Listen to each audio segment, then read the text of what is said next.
আসসালামু আলাইকুম ভিউয়ার্স, রিঙ্কি সাতক্ষীরা ব্লগারে আরও একটি এপিসোড দেখার জন্য আপনাদের সবাইকে আমি ওয়েলকাম জানাচ্ছি। তো আজকে হচ্ছে আমাদের বাসায় রান্না ছিল পাঙ্গাস মাছ ভুনা। আসলে পাঙ্গাস মাছ কিন্তু আমরা খাই না, বিশেষ করে বাইরে চাষের পাঙ্গাস, কিন্তু এটা আমার বোনের শ্বশুরবাড়ি থেকে পাঠিয়েছিল। তো এটা ওদেরও মাছের প্রজেক্ট আছে বা মাছের ঘের যেটাই আপনারা বলেন, সেখান থেকে ওদের পুকুরের মাছের ঘেরের ভিতরে ওদের নাকি পুকুর আছে, ওই পুকুর থেকে পাঙ্গাস মাছটা পাঠিয়েছিল, যার কারণে আমরা মানে কোনো রকম সন্দেহ ছাড়াই খেয়েছিলাম। সাধারণত আমরা এত তৃপ্তি করে কোনো সময় খাই না পাঙ্গাস মাছ, মানে ওইটা না যে পাঙ্গাস মাছ সস্তা বা সেটা, এটার জন্য না, মানে আসলে জানি না আসলে এটার জন্য না, কিন্তু মানে ওই যে আপনার চাষটা আসলে কীরকমভাবে হয় বা চাষের যে মাছটা আসলে কী খাওয়ায়, কী ফিডটা খাওয়ায়, মানে সেটার জন্য আসলে টেনশন লাগে। নাহলে পাঙ্গাস মাছ কিন্তু খারাপ না, আর একটু অয়েলি মাছ, তো এটা তো আসলে খাওয়া ভালো, আর অতিরিক্ত খাওয়া ভালো না, বাচ্চাদেরকে খাওয়ানো ভালো। আর যারা একটু মিডিল এজ পার্সন আছে তাদেরকে না খাওয়াটাই ভালো। হ্যাঁ, খেতে পারবে, 2 পিস খাওয়া ভালো, কিন্তু একদম রেগুলার খাওয়া উচিত নয়, তাহলে এটা স্বাস্থ্যের জন্য মারাত্মক ক্ষতি হয়ে যায়। তো আজকে আমার আম্মু দেখেন রান্না করছে টমেটো আলু দিয়ে পাঙ্গাস মাছটা রান্না করছে। এটা মাছটা খুব মজা হয়েছিল, আর মাছটা বড়ও ছিল, খেতে ভালোই ছিল, সবারই অনেক ভালো লাগছিল মাছটা খেতে। আমরা সাধারণত আমার আব্বুর মাছের প্রজেক্ট আছে, সেহেতু মানে ওই মাছের প্রজেক্টের মাছগুলোই খাওয়া হয়, এই টাইপসের মাছগুলো আমাদের কম খাওয়া হয়। মানে আপনার খারাপ লাগে, জানি না আপনাদের কেমন লাগে।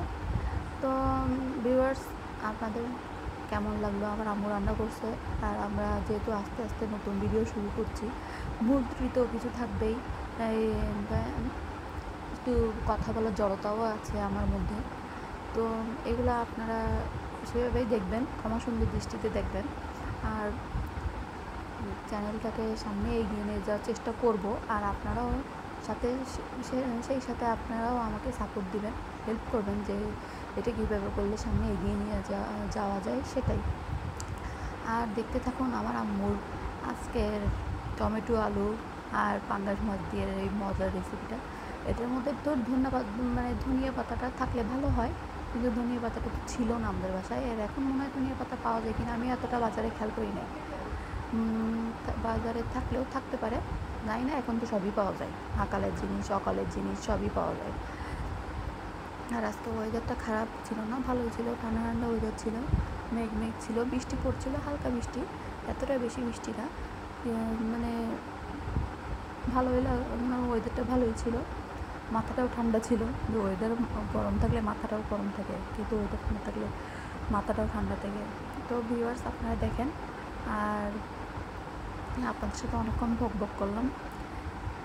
বক করতে ভালোই লাগে, খারাপ না, মানুষকে জ্ঞান দিতে ভালো লাগে, জ্ঞান দেওয়ার জন্য এই চ্যানেলটা খোলা। আসলে জ্ঞান দিতে পারলে, ধরেন আমি আপনাদেরকে জ্ঞান দিলাম, আপনারা যদি আমার থেকে 2-3টা কথা, উপকারী কথা, আমার ব্লগ থেকে 2-3টা উপকারী কথা যদি শুনতে পারেন, তাহলে ভালো না?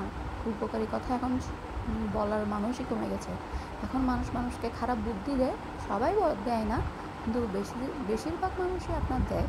এই জন্য আপনারা বলবো যে যেটা থেকে, যেসব জিনিস থেকে আপনারা শিখতে পারবেন সেগুলো দেখেন। বিশেষ করে নেটে ভালো খারাপ সব কিছুই থাকবে, এর মধ্যে থেকে আপনারা ভালো জিনিসটা বেছে বের করে নেবেন, তাহলে দেখবেন যে জীবনে অনেক সুখী হতে পারবেন।